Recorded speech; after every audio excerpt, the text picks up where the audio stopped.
بسم الله الرحمن الرحيم الله الرحمن الرحيم الحمد لأهله والصلاة والسلام على أهلها أما بعد فقد قال رسول الله صلى الله عليه وآله وسلم أيها الناس إن أبواب الجنان في هذا الشهر مفتحة فصلوا ربكم ألا يغلقها عليكم وأبواب النيران مغلقة فصلوا ربكم ألا يفتحها عليكم والشياطين مغلولة فصلوا ربكم ألا يسلطها عليكم.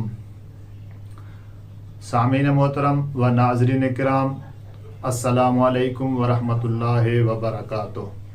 ناظرین، دنیا جو ہر بندو، ہر انسان، چاہے مومن ہوجے، مسلمان ہوجے، کیر بہ ہوجے، وہ تمنا رکھندو آہے تا مجھے آخرت سٹھی تھے ऐं नतीजतन मूंखे जन्नत नसीब थिए, यानी मुंहिंजो आख़िरी ठिकाणो जन्नत हुजे. जन्नत मुश्किल न आहे.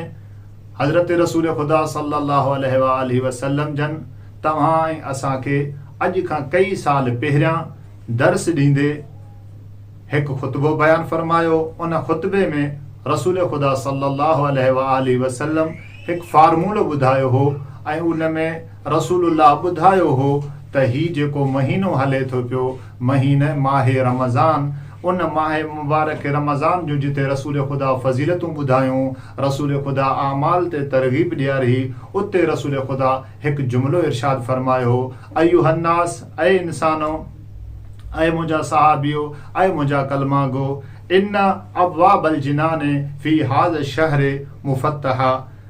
हिन माह मुबारक रमज़ान जी वधीक में वधीक वॾे में वॾी फ़ज़ीलत इहा आहे त हिन माह मुबारक में अल्लाह साईं पंहिंजे जन्नतुनि जा दरवाज़ा खोले छॾिया आहिनि. फ़सल्लू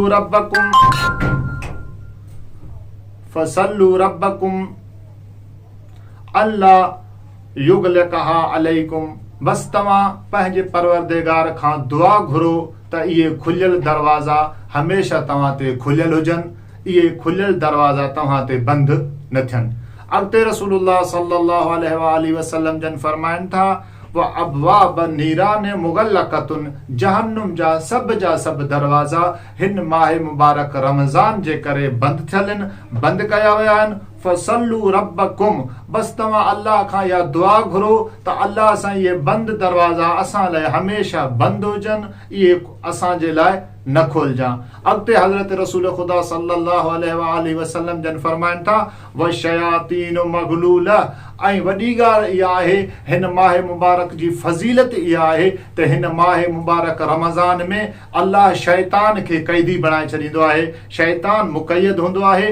अल्लाह जो नबी फरमाए थो, फ़सल्लू रब्बकुम अल्लाह युसल्लितहा अलैकुम. अल्लाह खां इहा दुआ घुरो त अल्लाह साईं इहो शैतान असां ते मुसलत न कजां. नतीजो छा थींदो? जेकॾहिं इहो शैतान असां ते मुसलत न थियो त असां रहमान जा आबिद बणिजी वेंदासीं, रहमान जी इबादत कंदासीं, शैतान जे शिकंजे खां बची वेंदासीं, ऐं जॾहिं असां रहमान जा थी वियासीं त पोइ जन्नत वञण को मसइलो न आहे. जन्नत पोइ असांजे लाइ मुश्ताक़ हूंदी. वस्सलामु अलैकुम वरहमतुल्लाहि वबरकातुहू.